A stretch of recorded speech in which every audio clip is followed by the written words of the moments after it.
बहुत पहले अयोध्या नाम के एक राज्य में राजा दशरथ एक वारिस के लिए तरस रहे थे। उनकी प्रार्थनाओं का उत्तर भगवान विष्णु के अवतार राम के दिव्य जन्म से मिला। राम अपने भाइयों लक्ष्मण, भरत और शत्रुघ्न के साथ बड़े हुए, ताकत, बुद्धि और करुणा के गुणों को अपनाते हुए। उनका बचपन खेल कूद और युद्ध और राजनीति की कला में कठोर प्रशिक्षण से भरा था। युवा राजकुमारों ने धर्म और समाज के नैतिक ताने बाने को बनाए रखने के महत्व को सीखा।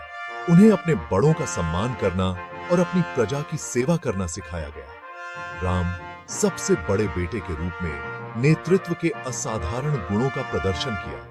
अपनी दयालुता और सच्चाई के प्रति अटूट प्रतिबद्धता के लिए राज्य में सभी लोग उनसे प्यार करते थे। उनके भाई भी उनका बहुत सम्मान करते थे और उनके सभी प्रयासों में उनका समर्थन करते थे। भाईचारे के बंधन मजबूत थे, साझा अनुभवों और आपसी सम्मान से बने थे। साथ में वे अयोध्या के भविष्य, राज्य के लिए आशा और समृद्धि के प्रतीक का प्रतिनिधित्व करते थे। राम और लक्ष्मण ऋषि विश्वामित्र के आश्रम की यात्रा पर निकल पड़े। वहां उन्होंने धनुर्विद्या और युद्ध में अपने कौशल को निखारा। उन्होंने कई चुनौतियों और राक्षसों का सामना किया, अपनी वीरता साबित की। विश्वामित्र के साथ उनका समय विकास और परिवर्तन का एक महत्वपूर्ण दौर था। आश्रम में सीखे गए सबक आगे आने वाले कष्टों में उनकी अच्छी सेवा करेंगे। अपने कर्तव्य के प्रति उनकी अटूट प्रतिबद्धता उनके हर कार्य में झलकती थी। अयोध्या के लोग उन्हें गर्व और प्रशंसा की दृष्टि से देखते थे। राजकुमार अपने राज्य और प्रजा के कल्याण के लिए पूरी तरह से प्रतिबद्ध थे।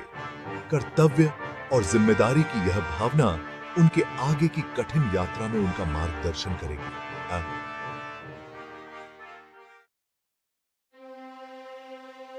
सीता के स्वयंवर की खबर अयोध्या पहुंची। मिथिला की राजकुमारी सीता अपनी सुंदरता और गुणों के लिए जानी जाती थी। दूर दूर से राजा और राजकुमार इकट्ठा हुए अपनी योग्यता साबित करने के लिए। चुनौती थी भगवान शिव के धनुष को चढ़ाना, जिसे असंभव माना जाता था। वातावरण प्रत्याशा और उत्साह से भरा था। राम लक्ष्मण के साथ स्वयंवर में पहुंचे। राम ने धनुष को चढ़ाया और तोड़ दिया। सीता का हाथ जीत लिया। भीड़ खुशी से झूम उठी। सीता ने राम को वरमाला पहनाई। राम और सीता का मिलन दिव्य प्रेम का प्रतीक था। हालांकि उनकी खुशी अल्पकालिक थी। कैकेयी ने राजा को राम को वनवास भेजने के लिए हेरफेर किया। दुखी राजा अनिच्छा से सहमत हो गया। राम ने अपने पिता के आदेश को स्वीकार कर लिया। सीता ने राम के साथ वनवास जाने का फैसला किया। लक्ष्मण भी उनके साथ हो गए। अयोध्या से उनका विदाई दुख का दृश्य था। राम, सीता और लक्ष्मण घने जंगल में अपनी यात्रा पर निकल पड़े। जंगल उनके लचीलेपन और विश्वास की परीक्षा था। उन्होंने साहस के साथ चुनौतियों का सामना किया।